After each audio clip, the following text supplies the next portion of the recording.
William told me that Scarlett is too busy to cook dinner, and he asked me to have dinner in my house.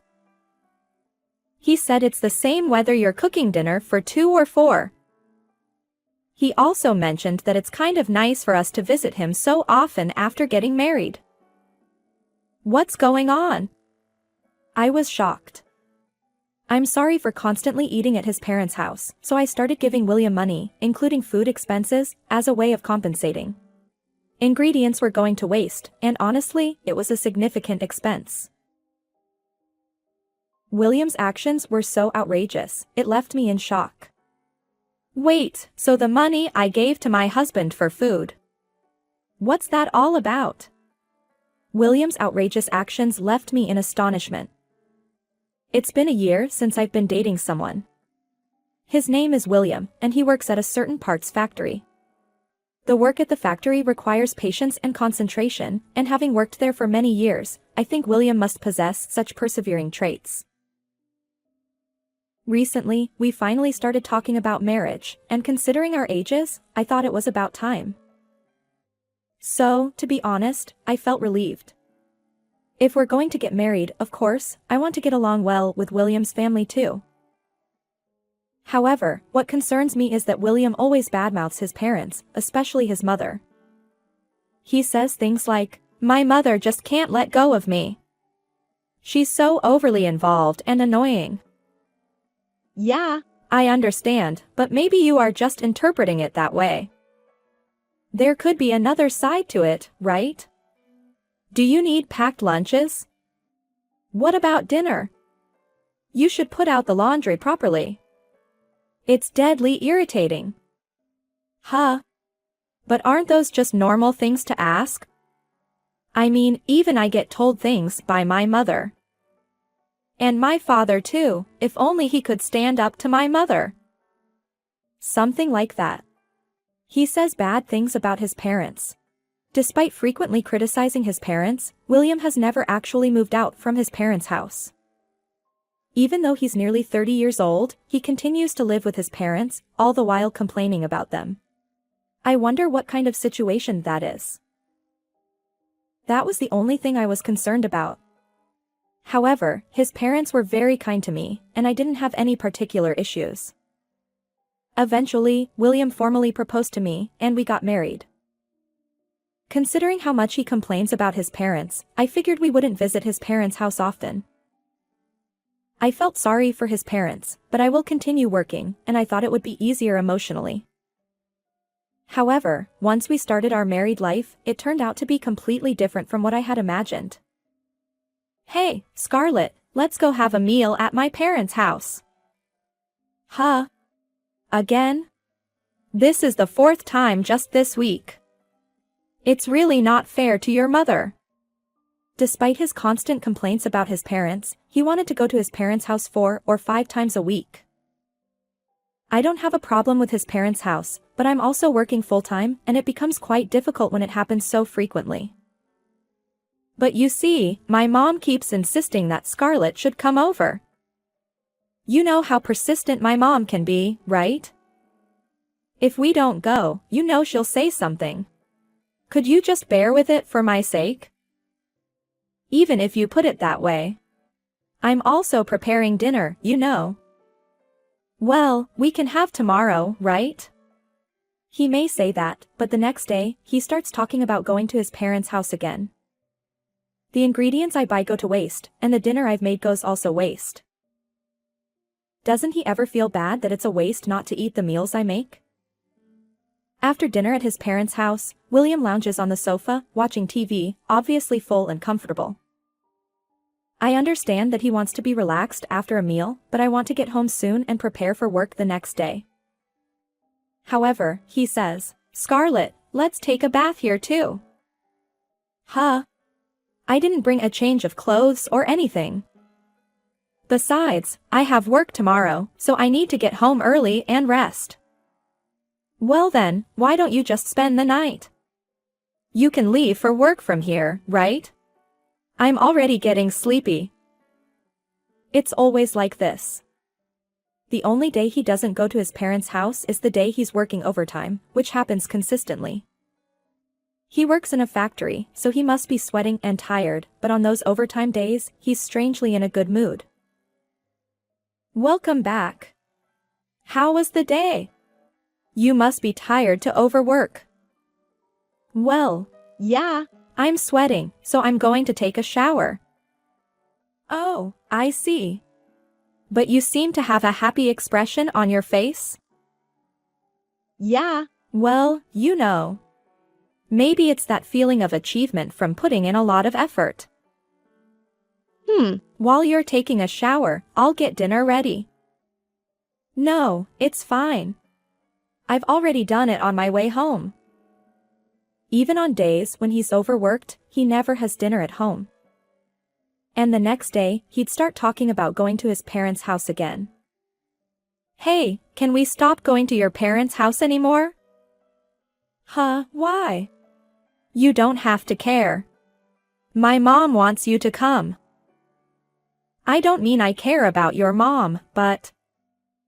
As I got tired of this routine, his mother said to me, I'm sorry, Scarlett. We're living on a pension, so we can't afford to cover the food expenses anymore. I'm really sorry. What? Supporting food expenses? What do you mean? I couldn't hide how surprised I was by his mother's sudden words. I had never brought up the idea of them supporting the food expenses, nor had I even considered it. He said that your job is tough and you can't cook, right? I heard that from William, his mother continued. Nah, that's not really how it is. I wrap up work on time at my company, and I've got all the ingredients ready, so I cook dinner every day. What? Hi's mother seemed surprised too, as if she had been told quite the opposite. Seems like William had spun quite a tale to her. William told me that you have a hard job and can't cook dinner, so he asked if you could at least let us eat at home. He said making dinner for 2 or 4 people is the same anyway.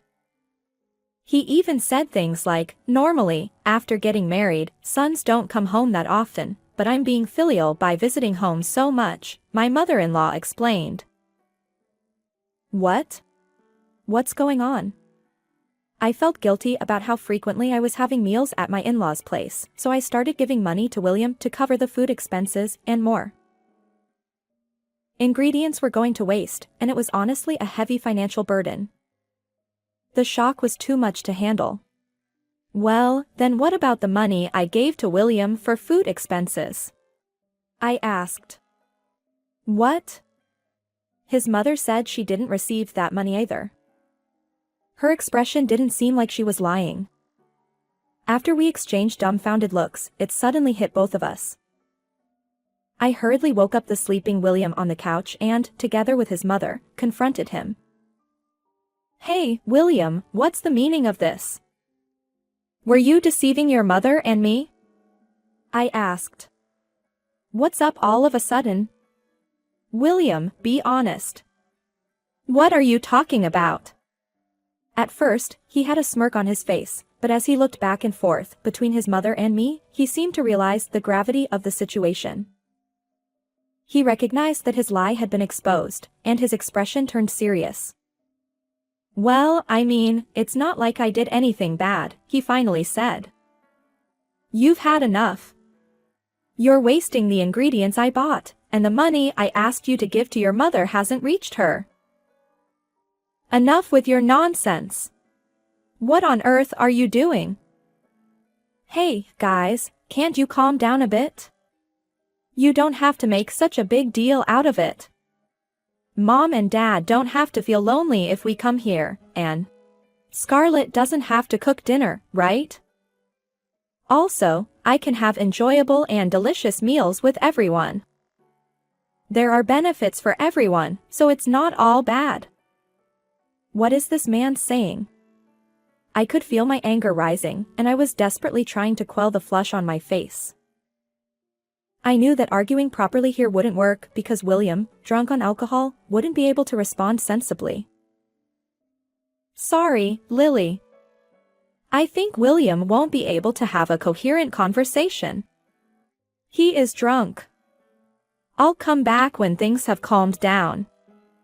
Excuse me for today. Scarlett, I'm truly sorry. I'm sorry that my son is acting like this and causing you trouble. His mother looked genuinely sympathetic, but struggling to find comforting words. I left their house that day.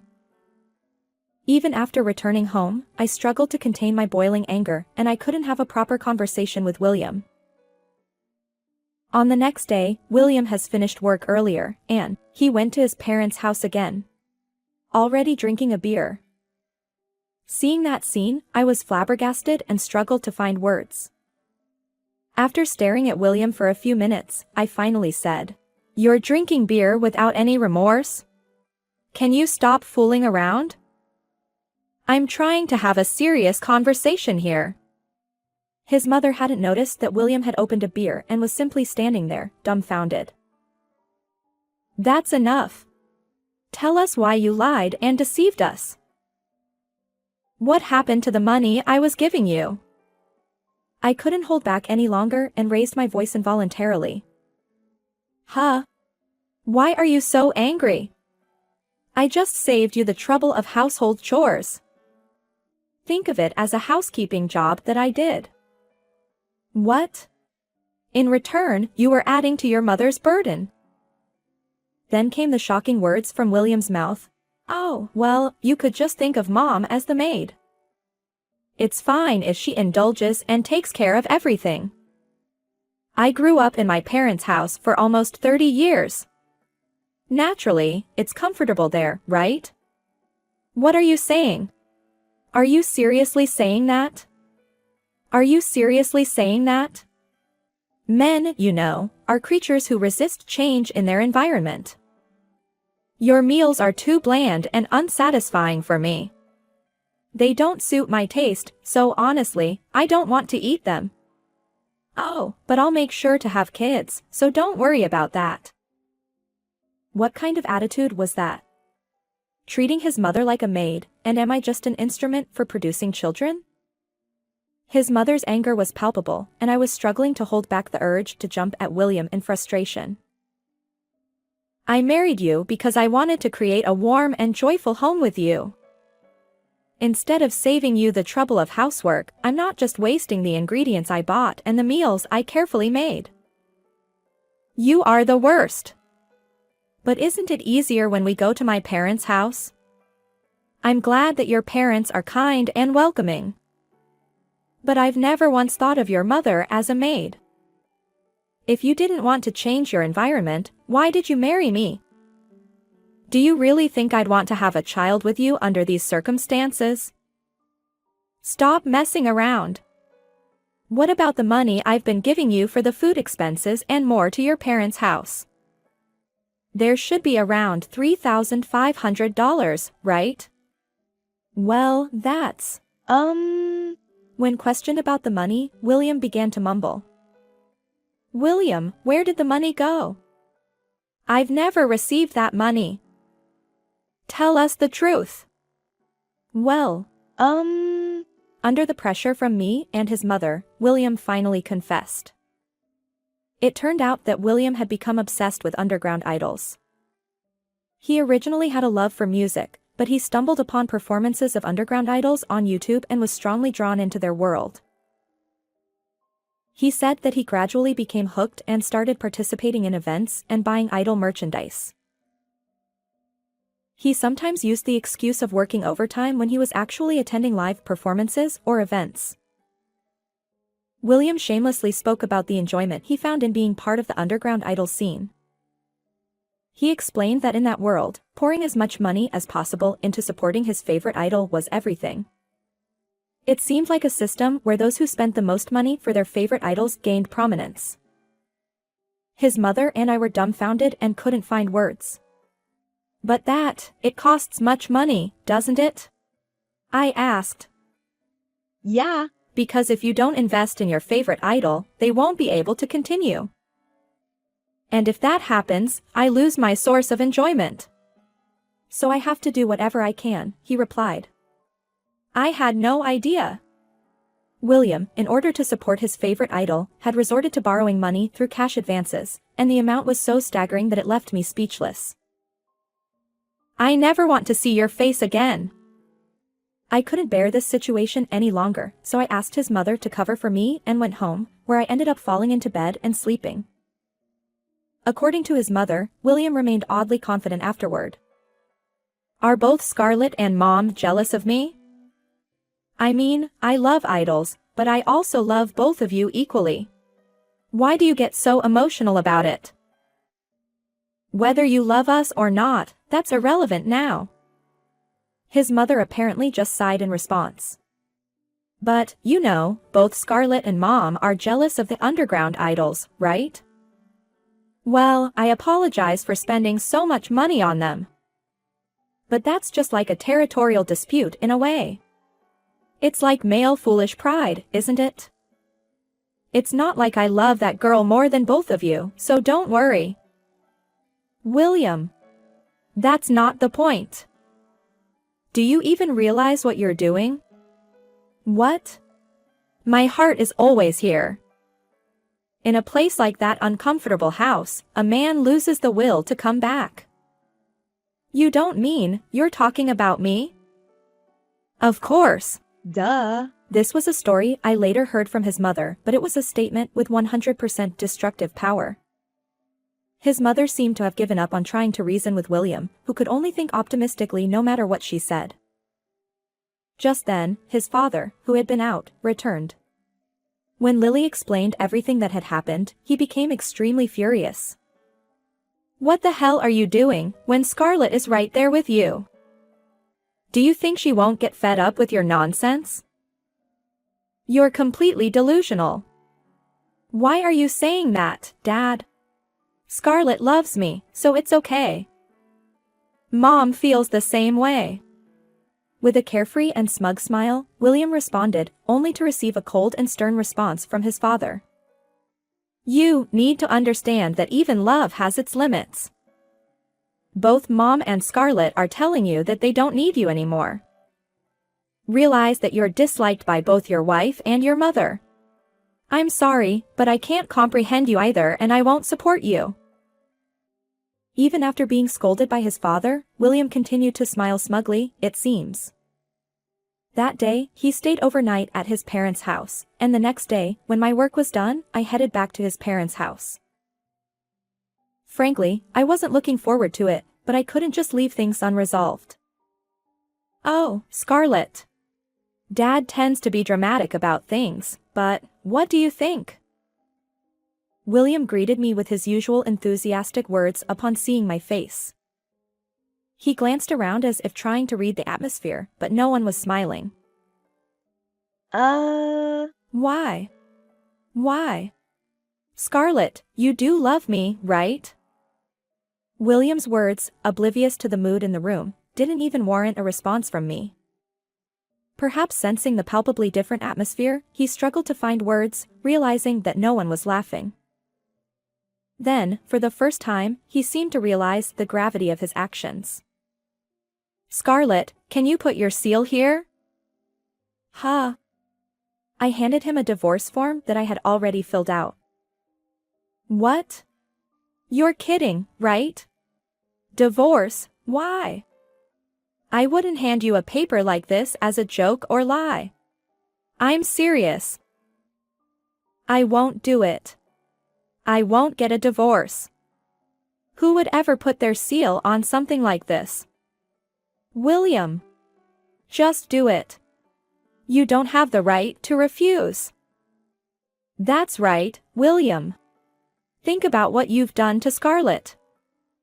With encouragement from his parents, William reluctantly signed and stamped the divorce papers. No. I don't want this. I never even thought about getting a divorce. Listen, there's no love that would excuse everything you've done.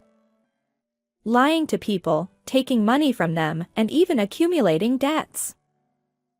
You're just a despicable man. I no longer want to be with you. As I spoke calmly, William began crying embarrassingly. It was too little, too late for any words to change the situation. Scarlett, I'm so sorry for causing you so much trouble. I genuinely apologize. Forget about us from now on and live your own life. That's right, Scarlett. We want you to live your life for yourself from now on. After I received the divorce papers, I didn't want to see William's face anymore. I left his parents' house without looking back, even though I felt bad for the kindness they had shown me. I heard the rest of the story from his mother over the phone. William, who had completely exhausted his welcome with his parents, was kicked out of their house. To treat your own mother like a servant. What nerve! Get out of here. Mom, you don't understand. I'm sorry. What don't I understand? You're the one who said it, right? You don't have to come to our funeral. Don't ever come back to this house. And even Dad. I swear, I wasn't lying about the underground idols. Please. I can't believe someone who lies as much as you is my son. Get out of this house right now. After moving out of the apartment we shared, William had returned to his parents' house, only to be rejected and turned away at the gate. After becoming buried in debt due to his obsession with supporting underground idols, William managed to find a rundown apartment to live in. He was using almost all of his salary to repay his debts, leaving him in a state of poverty. He had to take on additional night jobs on top of his regular work to make ends meet. It was a situation of his own making, a consequence of his own actions. 2 years had passed since I parted ways with William. During that time, I was fortunate enough to find a new partner and remarried. We were expecting a child soon and living a happy life. One day, I received a call from an unfamiliar number on my phone. When I answered, to my surprise, it was William. Are you doing well? It's me. He had gone as far as changing his number just to call me. I was taken aback. What do you want? I figured you're probably still single, right? I thought you might be feeling lonely. So, for your sake, I'm willing to get married again. How about that? He still speaks and says things that are incomprehensible. Nothing had changed. Despite having declared that my affection for him had run out, he still spoke to me with his condescending attitude, and I couldn't help but feel a surge of laughter. I remarried, you know. Huh? Remarried. I have a child now. Due to my husband's job transfer, we moved far away. Don't you ever call me again? Didn't I tell you that my affection for you has run out? Did you really think I still had feelings for you? Don't play around. I see right through your intentions, trying to help you with your debts. If you call me again, I'll report it to the police. This can't be true. I heard crying on the other end of the line, but I ignored it and hung up. It was nothing new to me. According to information that came my way from friends in the area where he used to live, it seems that William eventually changed jobs. He couldn't make ends meet with his former company's salary, so he switched to a construction company that provided day labor. They said he worked from early morning until late at night in a live-in arrangement. But, honestly, it was a story that had nothing to do with me, and I didn't care. I want nothing more than to make sure the debt is repaid diligently. While feeling grateful to my current husband, I go through each day raising our children. When my husband, who has finished work, hurriedly returns home, he joyfully eats the meal I've prepared and says, "It's delicious once again." I find so much happiness in seeing that smile on his face. From now on, I hope the three of us can continue building a warm and loving household together.